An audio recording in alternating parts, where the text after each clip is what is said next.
Hello, welcome to Soundop tutorials. In this video, we will focus on operations to work with container effects.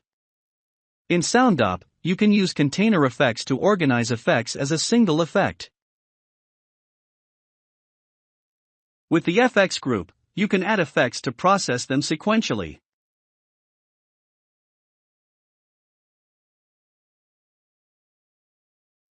With the mid-side splitter, you can use one sequence of effects to process the middle channel, and the other sequence of effects to process the side channel.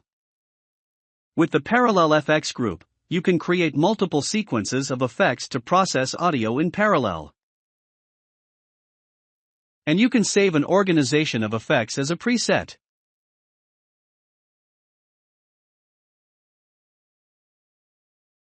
When you apply a container effect, you can use the same sequence to process audio next time.